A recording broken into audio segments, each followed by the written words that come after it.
আমরা সবাই খেজুর খেয়েছি, কিন্তু কখনো কি ভেবে দেখেছেন এই খেজুর গাছ আসলে কোথায় জন্মায় আর কিভাবে মরুভূমির ধুধু বালু পেরিয়ে আমাদের খাবার টেবিলে এসে পৌঁছায়? চারিদিকে শুধু রোদ আর বালু, পানি প্রায় নেই বললেই চলে। ঠিক এমন পরিবেশেই শক্ত করে শিকড় গেড়ে দাঁড়িয়ে থাকে খেজুর গাছ। অবাক করার বিষয় হলো, একটি পূর্ণবয়স্ক খেজুর গাছ বছরে 200 পাউন্ডেরও বেশি খেজুর দিতে পারে।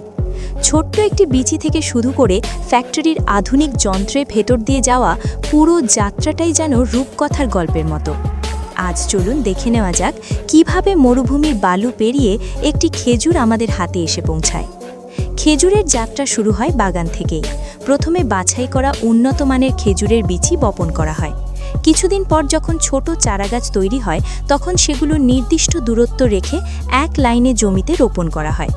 নিয়মিত সেচ, পরিচর্যা আর যত্নের মাধ্যমে গাছগুলোকে বড় করা হয়। ভালো ফলনের জন্য গাছের চারপাশে থাকা অতিরিক্ত কাটা ও পুরনো ডাল নিয়মিত কেটে ফেলা হয়, যাতে গাছের শক্তি ঠিকভাবে ফল তৈরিতে কাজে লাগে। এরপর আসে সবচেয়ে গুরুত্বপূর্ণ ধাপ, পরাগায়ন। প্রকৃতিতে বাতাসের মাধ্যমেই এই কাজ হয়, তবে বেশি ফলন নিশ্চিত করতে মানুষ বিশেষ পদ্ধতি ব্যবহার করে। পুরুষ খেজুর গাছ থেকে পরাগ রেণু সংগ্রহ করে রাখা হয়। পরে সেই রেণু হাতে অথবা বিশেষ যন্ত্রের সাহায্যে স্ত্রী খেজুর গাছের ফুলের ভেতরে পৌঁছে দেওয়া হয়। আশ্চর্যের বিষয় হলো, একটি মাত্র পুরুষ খেজুর গাছ প্রায় 50টি স্ত্রী গাছের পরাগায়নের জন্য যথেষ্ট। সঠিকভাবে পরাগায়ন হলেই ধীরে ধীরে প্রতিটি গাছে খেজুর ধরতে শুরু করে। খেজুরগুলো একটু বড় হলে প্রতিটি থোকা বিশেষ ধরনের সুরক্ষিত ব্যাগ দিয়ে ঢেকে দেওয়া হয়। এর ফলে পাখি, পোকামাকড় বা ধুলোবালির কারণে কোনো খেজুর নষ্ট হয় না। এই ব্যাগগুলো এমনভাবে তৈরি যাতে ভেতরে বাতাস চলাচল করতে পারে, কিন্তু বাইরের ক্ষতিকর জিনিস ঢুকতে না পারে। এরপর শুরু হয় খেজুর সংগ্রহের কাজ।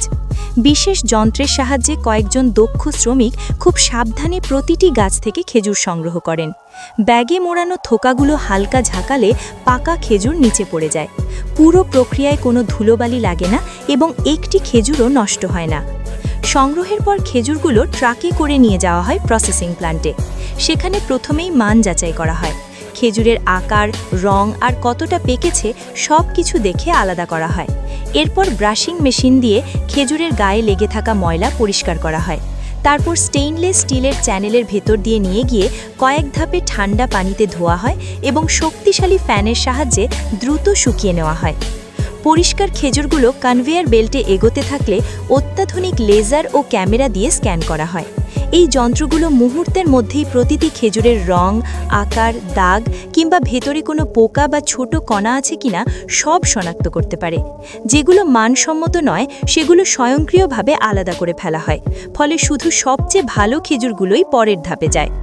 সবশেষে খেজুরগুলো আবার ধুয়ে আকার অনুযায়ী ভাগ করা হয়। এরপর সেগুলো প্যাকেট করে বক্সে ভরে বাজারে পাঠানোর জন্য প্রস্তুত করা হয়। দীর্ঘ এই যাত্রা পেরিয়ে একটি খেজুর এসে পৌঁছায় আপনার আমার খাবার টেবিলে।